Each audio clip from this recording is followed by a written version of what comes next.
Okay guys, this is going to be a small video. As you can see here, I'm using the cutlass as a workbench. I have one hinge that was okay to not have to come apart, but I did have to I'm having to redo the roller. They're crappy plastic bushings. I don't know what great GM engineer decided to put a plastic bushing in an area that's spring-loaded that rolls. At least on the hinge pins, they're still, that brass, bronze. These are good. They're not loose. But the roller was, and after I found out they were plastic on the one that I took off that was shot, I'm like, I'm just going to go ahead and do both.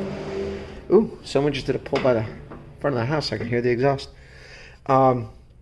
These needed bushings. As you can see, I got the old one here. Gone, completely shot. This roller was actually still good. On this one, it was bad. So, wah, wah. The pins that I bought are wrong, but we're gonna make them work. I compared the pin length,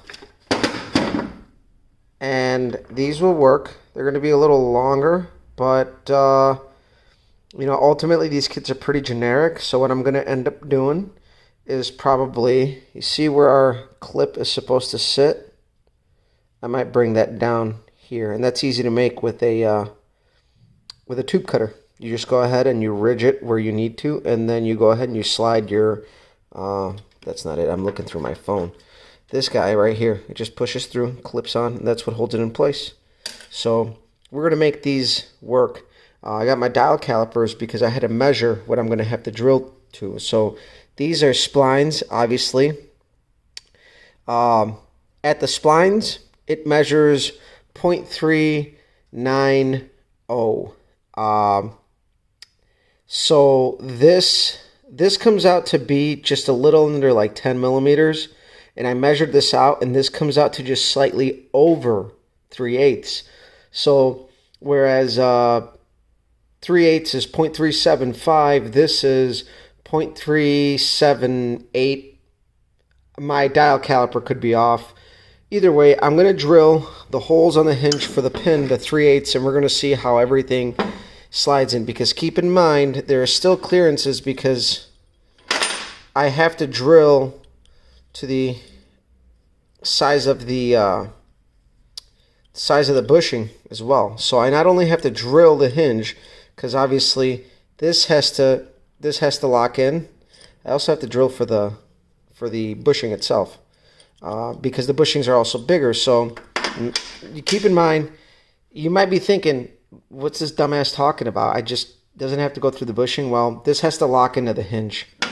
So it has to lock into this part. Do I have the right part? Yeah, this is the upper part. Yeah.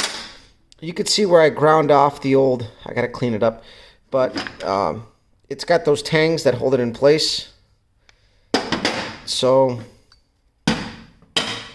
obviously it's going to have a bushing, but it's got to lock itself into place, and it's got to wedge in. So, it's not going to go past that. That still has to get drilled out.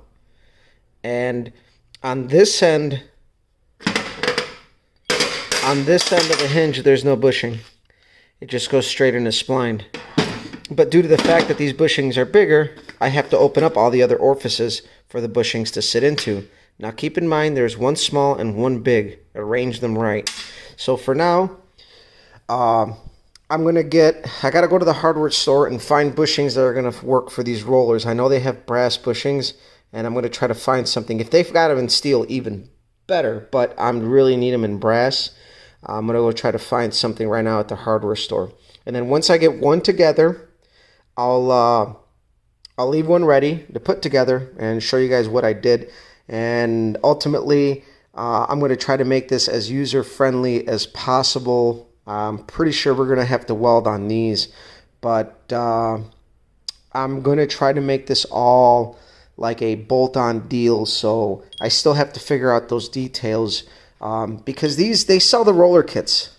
They do. They sell these, but it's a bolt-on deal, and I can do that. I can grind this flush, center punch it, drill it, tap it, run probably like a 10 millimeter bolt in there, and it'll be enough to just work perfect for this thing. But I gotta go find the bushings. So Still got to figure out the engineering of what I'm going to do here. And then I'll show you guys what I'm going to do. Again, I bought the wrong bushing pins, hinge pins, whatever you want to call them.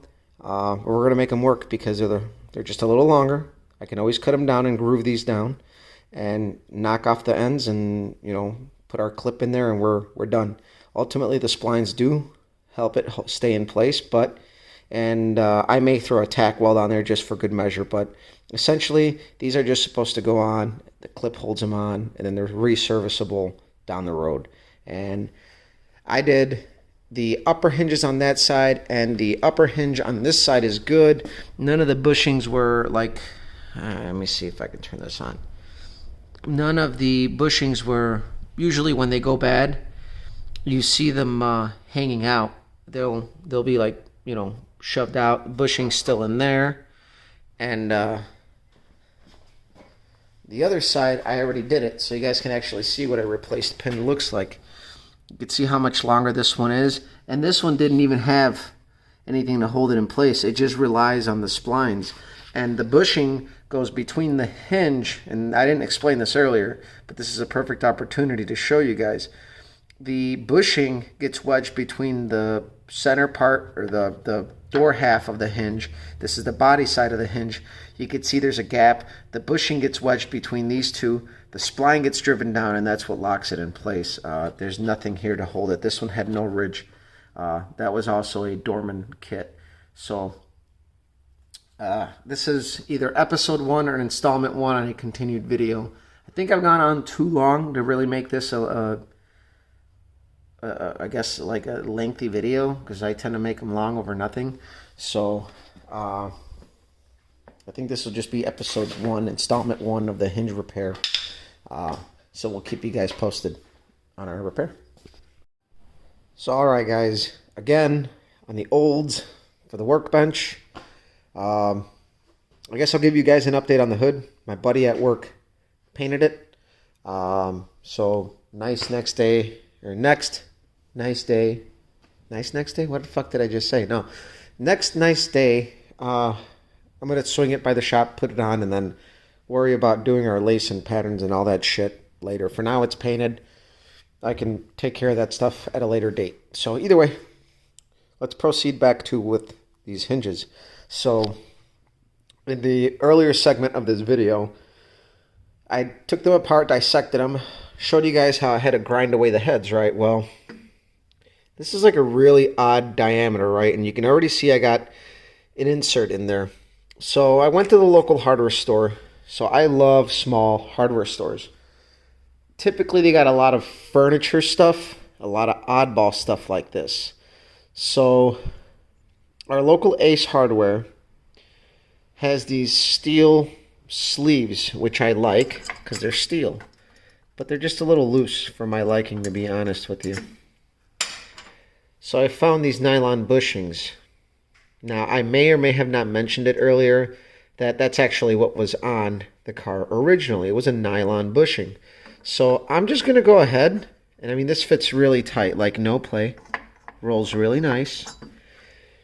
And the only thing is we're not going to be able to weld on it. So what I'm going to do is I'm going to go ahead and drill the top of this and put a little screw in there, a little Allen head, like a little button head screw with a washer with a little bit of Loctite to keep everything together. And then again, this roller's job is just to roll, and it rides on the middle of this. So it this also helps keep it in place. So really we just need a little screw to kind of keep it riding steady in there, nice and even. And I think we'll be good. So this is a cheap fix. I was looking at like repair kits for GM A-bodies. They're like 50, 60 bucks. I think I may have spent 20 bucks on hinge pins that I didn't need.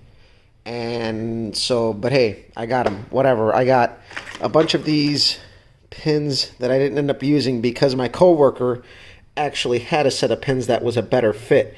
I didn't have to drill the actual hinge itself.